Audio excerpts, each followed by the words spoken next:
ನಮ್ಮಲ್ಲಿ ಅದೆಷ್ಟೋ ಅಪೂರ್ವ ತಾಣಗಳಿವೆ.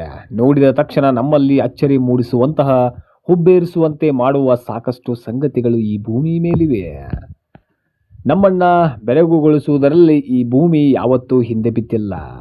ಬಗೆ ಬಗೆದಷ್ಟು ಕುತೂಹಲ ಕೆರಳಿಸುವಂತಹ, ತದೇಕ ಚಿತ್ತದಿಂದ ನೋಡುವಂತೆ ಮಾಡುವ ಸಾಕಷ್ಟು ಆಕರ್ಷಕ ಮತ್ತು ಆಸಕ್ತಿದಾಯಕ ನೆಲೆಗಳು ಈ ಜಗತ್ತಿನಲ್ಲಿವೆ. ಇಂತಹ ತಾಣಗಳು ಸಹಜವಾಗಿಯೇ ಪ್ರವಾಸಿಗರ ಆಕರ್ಷಣೆಯ ಕೇಂದ್ರ ಕೂಡ ಆಗುತ್ತಿದೆ. ವಿಶ್ವದ ನಾನಾ ಭಾಗದಲ್ಲಿ ಇಂತಹ ಸುಂದರ ಮತ್ತು ಅಪರೂಪದ ತಾಣಗಳಿವೆ. ಅಂತೆಯೇ ತನ್ನ ವಿಶೇಷತೆಯಿಂದಲೇ ಪ್ರವಾಸಿಗರನ್ನ ಕೈಬೀಸಿ ಕರೆಯುವಂತಹ ಕೆಲ ಅಪರೂಪದ ತಾಣಗಳು ಯಾವುವು ಅಂತ ಈ ವಿಡಿಯೋದಲ್ಲಿ ನೋಡೋಣ ಬನ್ನಿ. ಇವುಗಳಲ್ಲಿ ಕೆಲವು ಪ್ರದೇಶಗಳು ಪ್ರಕೃತಿಯ ಅದ್ಭುತಕ್ಕೂ ಸಾಕ್ಷಿಯಾಗಿವೆ. ಮನಸ್ಸಿಗೆ ಉಲ್ಲಾಸ ನೀಡುವ ತಾಣಗಳು ಇವು ಎಂದರೂ ತಪ್ಪಾಗಲಾರದು ಸ್ನೇಹಿತರೆ. ಮೊದಲನೆಯದಾಗಿ ಕ್ರೊಕಾಡ ಫಾರೆಸ್ಟ್ ಪೋಲ್ಯಾಂಡ್. ಇದೊಂದು ಅಪರೂಪದ ಅರಣ್ಯ. ಇಲ್ಲಿರುವ ಮರಗಳೇ ಭಿನ್ನ. ಯಾಕೆಂದರೆ ಇಲ್ಲಿರುವ ಮರಗಳ ಕಾಂಡ ನೇರವಾಗಿರಲ್ಲ. ಕೆಲವೇ ಅಡಿಗಳಷ್ಟು ನೇರವಾಗಿ ಬರುವ ಕಾಂಡ ಬಳಿಕ ಡೊಂಕಾಗಿ ಮೇಲೆ ಸಾಗುತ್ತೆ. ಹಾಗಂತ ಇದು ಒಂದು ಮರದ ಕಥೆಯಲ್ಲ. ಇಲ್ಲಿರುವ ಸಾಕಷ್ಟು ಮರಗಳು ಇರುವುದು ಇದೇ ಶೈಲಿಯಲ್ಲಿ. ವಿಚಿತ್ರವಾದ ಪೈನ್ ಮರಗಳಿವು. ಕ್ರೊಕಾಡ ಫಾರೆಸ್ಟ್ನಲ್ಲಿರುವ ನೂರಾರು ಇಂತಹ ಪೈನ್ ಮರಗಳನ್ನು ನಮ್ಮನ್ನ ವಿಸ್ಮಯಗೊಳಿಸುತ್ತವೆ. ದಾಖಲೆಗಳ ಪ್ರಕಾರ ಇವುಗಳನ್ನು 1930ರ ದಶಕದಲ್ಲಿ ನೆಡಲಾಗಿದೆ. ಬುಡಕ್ಕಿಂತ ಸ್ವಲ್ಪ ಮೇಲೆ ಈ ಮರ ಡೊಂಕಾಗಿ ಬೆಳೆಯುವುದನ್ನು ಇಲ್ಲಿ ನೋಡಬಹುದು. ಇಂತಹ ಮರಗಳು ಯಾಕೆ ಹೀಗೆ ಬೆಳೆಯುತ್ತಿವೆ ಎಂಬುದರ ಬಗ್ಗೆ ಎಲ್ಲರಿಗೂ ಕುತೂಹಲ ಇದೆ.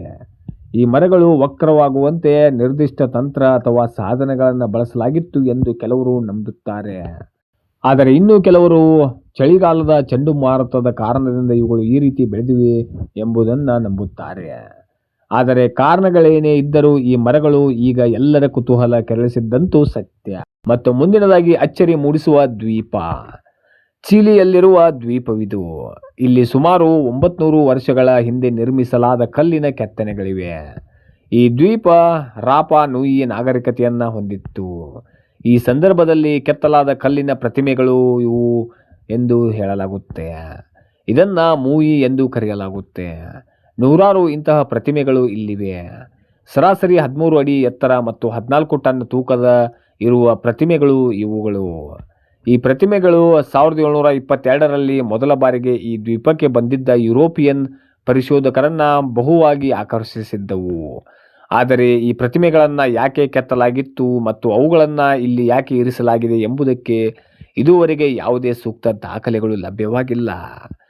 ಒಂದು ಅಂದಾಜಿನ ಪ್ರಕಾರ ಸಿಹಿ ನೀರಿನ ಜಾಗಗಳನ್ನು ಗುರುತಿಸುವ ಸಲುವಾಗಿ ಆ ಕಾಲದ ಜನರು ಇಂತಹ ಪ್ರತಿಮೆಗಳನ್ನು ಇರಿಸಿದ್ದರು ಎಂದು ಹೇಳಲಾಗುತ್ತದೆ.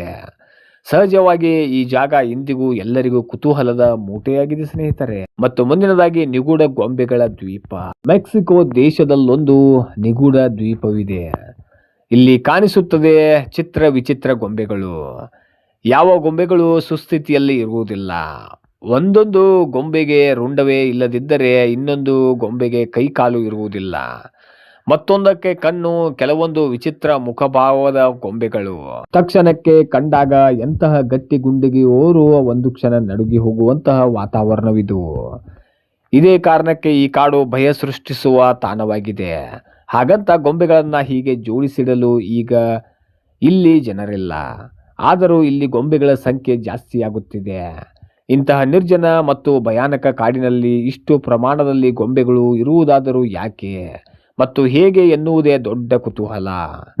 ಒಂದು ನಂಬಿಕೆ ಪ್ರಕಾರ 50 ವರ್ಷಗಳ ಹಿಂದೆ ಅಲ್ಲಿ ಮುಳುಗಿ ಹೋದ ಪುಟ್ಟ ಹುಡುಗಿಯನ್ನ ಉಳಿಸಲು ವಿಫಲವಾದ ನಂತರ ದ್ವೀಪದಲ್ಲಿದ್ದ ಒಂಟಿ ವ್ಯಕ್ತಿಗೆ ಪಶ್ಚಾತ್ತಾಪ ಕಾಡುತ್ತಿದ್ದಂತೆ.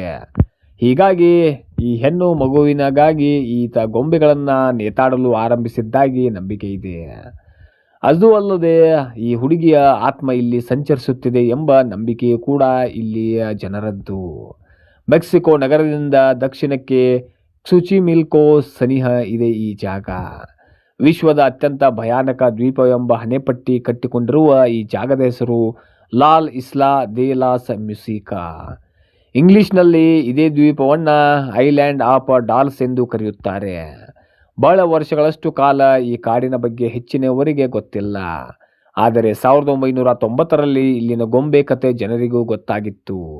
ಹೀಗಾಗಿ ಇಲ್ಲಿಗೆ ಬರಲಾರಂಭಿಸಿದ ಜನ ಹಳೆ ಗೊಂಬೆಗಳನ್ನು ಇಲ್ಲಿ ತಂದಿಡಲು ಆರಂಭಿಸಿದ್ದರು. ಪರಿಣಾಮ ಈ ದ್ವೀಪದಲ್ಲಿರುವ ಗೊಂಬೆಗಳ ಸಂಖ್ಯೆ 1000ದಿಂದ ಲಕ್ಷವನ್ನ ದಾಟಿದೆ ಸ್ನೇಹಿತರೆ. ಮತ್ತು ಮುಂದಿನದಾಗಿ ಡೆವಿಲ್ಸ್ ಟವರ್. ಅಮೆರಿಕದಲ್ಲೊಂದು ರಾಷ್ಟ್ರೀಯ ಸ್ಮಾರಕವಿದೆ, ಅದೇ ಡೆವಿಲ್ಸ್ ಟವರ್. ಈಶಾನ್ಯ ವ್ಯೂಮಿಂಗ್ನ ಕ್ರೋಕ್ ಕೌಂಟ್ ಬಳಿಯ ಹುಲೆಟ್ ಮತ್ತು ಸನ್ ಡಾನ್ಸ್ ಬಳಿ ಈ ಶಿಖರವಿದೆ. ಬೆಲ್ಲೆ ಪೋರ್ಚೆ ನದಿಯ ಮೇಲೆ ಇದನ್ನ ನೋಡಬಹುದಾಗಿದೆ. ಇದು ಅಮೆರಿಕದ ಮೊದಲ ರಾಷ್ಟ್ರೀಯ ಸ್ಮಾರಕವಾಗಿದೆ. 1906ರ ಸೆಪ್ಟೆಂಬರ್ 24ರಂದು ಅಂದಿನ ಅಧ್ಯಕ್ಷ ಥಿಯೋಡರ್ ರೂಸ್ವೆಲ್ಟ್ ಇದನ್ನ ರಾಷ್ಟ್ರೀಯ ಸ್ಮಾರಕವೆಂದು ಘೋಷಿಸಿದ್ದರು. ಇದು ಪ್ರಬಲವಾದ ಪರ್ವತದಂತೆ ತೋರುತ್ತಿದ್ದರೂ ಇದು ವಾಸ್ತವವಾಗಿ ಕರಗಿದ ಬಂಡೆಯಿಂದ ಮಾಡಲ್ಪಟ್ಟಿದ್ದು ಎಂದು ಹೇಳಲಾಗುತ್ತೆ. ಹೈಕಿಂಗ್ ಮತ್ತು ರಾಕ್ ಕ್ಲೈಂಬಿಂಗ್ಗೆ ಇದು ಜನಪ್ರಿಯ ತಾಣವಾಗಿದೆ. ಮತ್ತು ಮುಂದಿನದಾಗಿ ಗ್ರೇಟ್ ಪಿರಮಿಡ್ ಈಜಿಪ್ಟ್. ಈಜಿಪ್ಟ್ನ ಗೀಜಾದ ಮಹಾ ಪಿರಮಿಡ್ ಎಲ್ಲರಲ್ಲೂ ಅಚ್ಚರಿ ಮೂಡುವ ಕುತೂಹಲ ಮೂಡಿಸಿರುವ ತಾಣಗಳಲ್ಲಿ ಒಂದು. ಈ ಪುರಾತನ ನಿರ್ಮಿತಿ ಇಂದಿಗೂ ಅಚ್ಚರಿಯ ಮೂಟೆ. ಇದು ಪ್ರಾಚೀನ ಜಗತ್ತಿನ 7 ಅದ್ಭುತಗಳಲ್ಲಿ ಒಂದಾಗಿದೆ. ಈ ಅಪೂರ್ವ ರಚನೆಯು ಸಾವಿರಾರು ವರ್ಷಗಳಿಂದ ಎಲ್ಲರನ್ನ ಆಕರ್ಷಿಸುತ್ತಿದೆ. 455 ಅಡಿ ಎತ್ತರದ ಈ ಪಿರಮಿಡ್ ಅನ್ನು ಆಧುನಿಕ ಉಪಕರಣಗಳಿಲ್ಲದೆ ಹೇಗೆ ರಚಿಸಲಾಗಿದೆ ಎಂಬುದು ಇಂದಿಗೂ ಎಲ್ಲರನ್ನ ಕಾಡುವ ಪ್ರಶ್ನೆ ಮತ್ತು ಕುತೂಹಲ. ಸಾಕಷ್ಟು ತಜ್ಞರು ಈ ಪ್ರಶ್ನೆಗೆ ಉತ್ತರ ಕಂಡುಕೊಳ್ಳಲು ಪ್ರಯತ್ನಿಸುತ್ತಿದ್ದಾರೆ. ಸಹಜವಾಗಿ ಈ ಮಹಾ ಪಿರಮಿಡ್ ಪ್ರೇಕ್ಷಣೀಯ ಸ್ಥಳವಾಗಿಯೂ ರೂಪುಗೊಂಡಿದೆ.